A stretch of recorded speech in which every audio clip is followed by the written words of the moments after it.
So today we are going to be studying the topic of meditation. And if you'd like to follow along, this will be in the Art of Practice section of your book. And as we kind of give ourselves an overview to begin, I think the way that we can best look at this as a structure for our purposes of this teacher training is the aspects of meditation that we all need to know about, the benefits and the reasons that we meditate, and kind of what the flow is of meditation. And then, in addition to that, because we are yoga teachers already, we want to look at how we can also offer this practice to our students and how we can integrate it into our classes. And so, part of what we'll be reviewing is why we meditate. And these are kind of our learning goals, the things that we want to take away from this, why we meditate, some of the benefits of meditation, looking at it from both a physical and mental perspective, and then also understanding the level of the mind and deepening that level of consciousness in our meditation, and then looking at the techniques of meditation, different ways that we can bring it in, and then how we apply that as teachers. So that's kind of how we'll flow this section today. So when we look at meditation, and the way actually I like to see the scope of meditation in relationship to yoga is through the Sutra 1.2, which is Yoga's Sutra, Yoga's Chitta's Vritti Nirodha. And this is understanding that yoga is the stillness of the mind. And it's helping us to still the mind. It's helping us to find that place where we are regulating or controlling or bringing awareness to an ability to master the mind.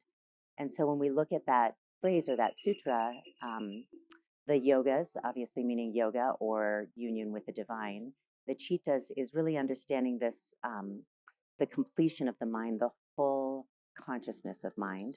And the vrittis is that constant chatter, essentially, of the mind, or the way in which it's the waves are kind of rippling throughout our mind. And Nirodha is the regulating or the controlling of it. So when we break that down, it's really asking us to look at the divine union of yoga coming from the ability to control or master those ripples or waves of the mind.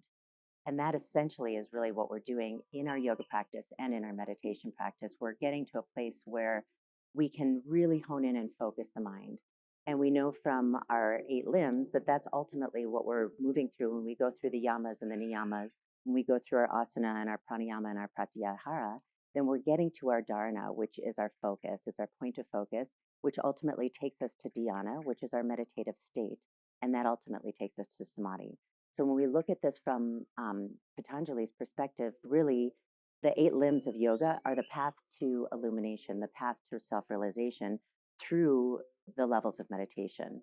And yoga as an asana practice is just one level of the practices of meditation, but we really need to go through all of them. And it's interesting to me that it starts with the yamas and niyamas, because I used to not make that connection with meditation, the yamas and niyamas. I would always look at the 6 limbs of meditation or the 6 limbs of yoga in my meditation practice, because I'd always start with my seat. And I would start with how I get into a comfortable seat. And I never thought about the actual piece of the principles of the yamas and niyamas. And so this is something that I think is worth spending a little bit of time on, because it really brings us to an understanding of why we're practicing this, why we're practicing yoga and why we're practicing meditation. So if we think of this as kind of the path to our meditation absorption, the absorption of meditation, we can look at the yamas and niyamas as the restraints and the observances that bring us to an understanding of the mind. And so the yamas, for example, when we talk about the 5 yamas, the first one being ahimsa, nonviolence, to me is related to the practice of meditation, in the sense that as we are recognizing our relationship with others, and this is really for all the yamas, because it's about our conduct with others. It's the way that we act on an external level.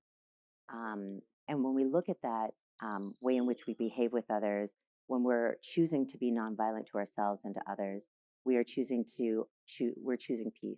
And peace is a state of mind that will bring us to being able to focus and concentrate to a place of tranquility for meditation. And the same with satya, being in that state of truth, really understanding what we are here for, that we are in that place of um, recognizing our true selves as beings on this earth that are the conduit of light, that we are part of everything. That to me is an aspect of satya that I think is related to our meditative practice. When we look at asteya and non-stealing, it's really allowing ourselves to be present with ourselves. So we're not taking from others, we're not taking from ourselves, we're not allowing ourselves to be distracted by all those other things that can be stealing our attention or stealing our energy. When it's related to brahmacharya, it's the moderation. And this is really important in meditation because sometimes we just go so full in and then we kind of burn ourselves out, or we can't keep up, or we get frustrated with the process. So, as with everything in our approach in yoga, we try to find that moderate place. And so that is a practice of brahmacharya. And aparigraha kind of falls along that same lines of not being attached to the outcome, not thinking I have to get to samadhi today, or I have to get to the place that I got to yesterday in my practice. So the practice of understanding yamas to me is kind of the first step in in understanding the reasons for why we meditate. When we can start to have that connection to our relations, our connection to our code of conduct, essentially, and we can start to restrain ourselves and draw our attention inward, that allows us to move into these next states and these other paths toward meditation. Um, with the niyamas, these are more of the inner observances. And this is really related to even these first four aspects of the eight limbs, because the yamas, the niyamas, and asana and pranayama, um, they're all kind of bringing us to a more inner state that then we go into the deeper aspects of meditation.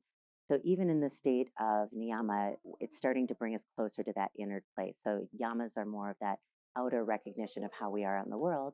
And now we're coming more into an inner focus. Hi. And in that inner focus, we look at Sausha, number one, and that's our purity. And this is a good example of purity right here. How we show up, how we show up in our world. And a lot of times it's a physical aspect of the way in which we are pure. So are we clean in the way that we bathe ourselves? Are we clean in the way that we present ourselves as yoga teachers? Are we clean in the way that we are focused in our mind? With our samtosha, the contentment, this is really important also in our practice of meditation. And the way I relate it to meditation is that we become content with the content of the mind. Contentment, samtosha, is about finding that level of being okay with what is. And sometimes in our practice of meditation, it's like our mind goes everywhere and we start to become more and more aware of how disjointed our thoughts are, or how we have like one pattern that we keep going back to, or one thought that we keep pursuing. And so it's a level of contentment, a level of samtosha that allows us to rest in the okayness of that and not having to try to make it different. When we come to the tapas, it's really, it comes back to purity, but it's kind of burning away. It's using the mind to burn away the old thought patterns, the old belief systems. And we can't do that until we know the mind. So we have to come to know the mind in order to understand how to work with the mind. And that's our discipline. That is our tapas. When it comes to the svadhyaya in our niyamas, svadhyaya is our self-practice. And it reminds us to go back to the scriptures, go back to the books, go back to finding our points of focus that are the things that we want to bring into our meditation, the intentions, the point of focus, and then let that self-practice be our own self-healing. So part of the svadhyaya is the self-study, going out and finding the inspiration from our studies. But a big part of it too is bringing it inward and seeing how we can bring that into a daily practice of discipline, of studying ourselves, of studying our mind, of studying the way in which we interact with other beings and within ourselves. And then, of course, the last niyama, Ishwari Pranidhana, is giving us the opportunity to surrender. And it's really a surrender to the universal oneness, to understanding that we are part of everything. And I feel like that's kind of the bigger message of the mental capacity of our practice, is that the mind becomes this tool for us to use to then let go of the mind, to recognize that we are part of everything and we are in union with all that is. And we'll talk a little bit about that when we talk about benefits, about how it benefits us to see ourselves as a part of universal spirit, and how that actually is ultimately what we're trying to get to in the samadhi of our practice.